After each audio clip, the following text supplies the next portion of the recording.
وما كان لبشر أن يكلمه الله إلا وحيا أو من وراء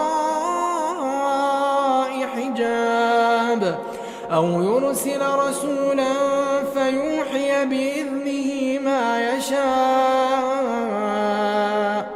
إنه علي حكيم. میں یہاں پہ یہ سمجھتا رہا کہ اللہ کے وعدے بس یہ ہیں کہ مجھے ایک لڑکی بھی تھی جو ڈریمز میں آتی تھی، تو مجھے بس یہی رہا تھا کہ اللہ کے وعدے یہ ہیں کہ میری اس سے شادی ہو جائے گی اور ہیپی اینڈنگ ہو جائے گی بس. تو میرا کبھی دوسری طرف دھیان ہی نہیں گیا کہ جو ڈریمز اللہ نے مجھے قیامت سے ریلیٹڈ دکھائے ہیں، جس میں آپ کہہ لیں میجر سائنز آف قیامہ، یاجوج ماجوج، دجال، عیسیٰ علیہ السلام، اور پھر قیامت کے دن کے ڈریمز، تو میرا اس طرح کبھی دھیان نہیں گیا. اور یہ مجھے ڈریمز آئے تھے 2003 سے 2005 کے بیچ میں. اس طرح کے بہت زیادہ ڈریمز آئے جو دجال، عیسیٰ علیہ السلام، یاجوج ماجوج اور سائن آف قیامہ، یہ جو غزوہ ہند اور جو قیامت کے دن کے بارے میں ڈریمز تھے. تو میرا کبھی دھیان ہی نہیں گیا کہ اللہ کے وعدے یہ بھی ہو سکتے ہیں. تو 2013 میں جب وہ لڑکی مجھے چھوڑ گئی اور مجھے بھی یقین ہو گیا کہ وہ مجھے نہیں ملنے والی، تو پھر میں یعنی میری ڈریم کی طرح کی سچویشن، میں اپنا سر پکڑ کے بیٹھ گیا اور میں نے کہا کہ میرا تو سارا میں نے اپنی زندگی ضائع کر دی ہے، تو اب جو وقت گزر گیا وہ واپس تو نہیں آئے گا. جنوری 2014 میں اللہ نے مجھے ایک خواب میں بتایا کہ قاسم، میں نے اس لڑکی کے ذریعے تیری 20 سال آزمائش کی. میں دیکھنا چاہتا تھا کہ تو اللہ کی رحمت سے مایوس ہونے والوں میں سے تو نہیں ہے. تو میں ڈریم میں ایون میں نے اللہ سے ایک طرح سے گلہ بھی کیا کہ آخر تو نے ایک لڑکی کے ذریعے مجھے کیوں آزمایا.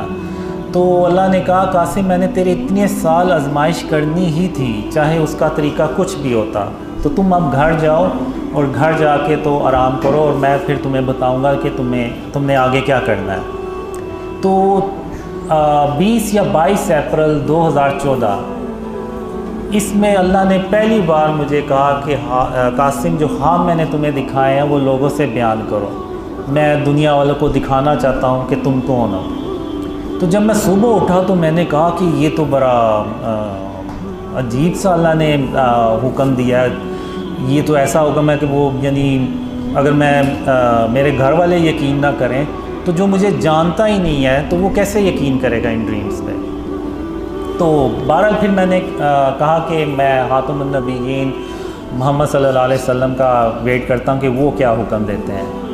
تو وہ بھی کوئی 7 دن ہفتہ 10 دن بعد ڈریمز میں آئے، تو انہوں نے بھی مجھے وہی کہا کہ جو خواب اللہ نے تمہیں دکھائے ہیں وہ لوگوں سے بیان کرو. تو چونکہ اب اللہ اور محمد صلی اللہ علیہ وسلم دونوں نے مجھے وہی حکم دیا، تو میرے پاس پھر کوئی اور چوائس ہی نہیں تھی. میں نے پھر وہ ڈریم شیئر کرنا شروع کیے ای میلز کے تھرو اپنے گھر والوں سے ادھر ادھر، تو کسی نے یقین ہی نہیں کیا. تو پھر ستمبر میں نے تقریباً وہ ای میلز کے تھرو بھی ڈریمز شیئر کرنا چھوڑ دیے. تو پھر اکتوبر 2014 میں ایک خواب میں اللہ سے کہہ رہا ہوتا ہوں کہ یا اللہ، ان خوابوں پہ کوئی یقین نہیں کرنے والا اور میں صرف اپنا وقت ضائع کر رہا ہوں. تو اللہ پھر کہتا ہے کہ نہیں قاسم، جب میں کسی کام کا ارادہ کرتا ہوں تو پھر میں اس کو کر کے چھوڑتا ہوں اور مجھے روکنے والا کوئی بھی نہیں ہوتا. تو پھر اللہ انٹرنیٹ کو بلاتا ہے اور انٹرنیٹ کو حکم دیتا ہے کہ جو قاسم کے خواب ہیں نا یہ پوری دنیا میں پھیلاؤ. تو وہ پھر وہ دنیا میں پھیلاتا ہے. تو پھر اس کے بعد میں نے کرتے کرتے جنوری 2015 میں ڈریمز کو آن لائن شیئر کرنا شروع کیا. وہ بھی ایک تو اس ڈریم سے مجھے تھوڑا سا آئیڈیا ہوا، اور دوسرا یہ تھا کہ کوئی دسمبر کے شروع میں خاتم النبیین محمد صلی اللہ علیہ وسلم خواب میں ایک ہی رات میں 2 بار آئے اور انہوں نے مجھے یہی کہا کہ قاسم، اپنے خواب لوگوں سے بیان کرو، پاکستان کو بچانے کے لیے، اسلام کو بچانے کے لیے.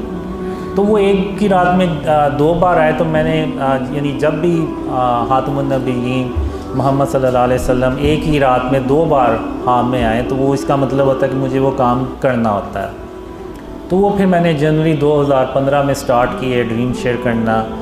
تو وہ اتنے کمنٹس بیچ میں نیچے اتنے برے کمنٹس آئے تو میں نے کہا میں نے اس کام کے لیے تو نہیں یہ ڈریم شیئر کرنا شروع کیے تھے کہ لوگ مجھے برا بلا کے ہیں. تو وہ پھر میں نے جنوری کے اینڈ تک نا پکا فیصلہ کر لیا کہ میں ان خوابوں کو نا شیئر کرنا بند کر دوں گا. تو پھر 8 فروری 2015 اس میں ڈریم میں خاتم النبیین محمد صلی اللہ علیہ وسلم آئے اور ان کی آواز جو تھی نا وہ بہت ہی افسردہ تھی کہ ایسے جیسے اگر میں نے یہ کام چھوڑ دیا تو وہ ان کے لیے یعنی بہت بڑا مسئلہ ہو جائے گا. تو انہوں نے پھر مجھے کہا کہ قاسم اللہ کی رحمت سے مایوس نہیں ہوا کرتے اور تم اس کام کو مت چھوڑو اور اس کو کرتے رہو اور اللہ تمہاری مدد کر رہا ہے اور تم اپنی منزل کے بہت قریب ہو. تو میں جب صبح اٹھا تو میں نے کہا کہ رسول اللہ صلی اللہ علیہ وسلم کے لیے جان بھی حاضر ہے تو یہ تو صرف برے کمنٹس ہیں.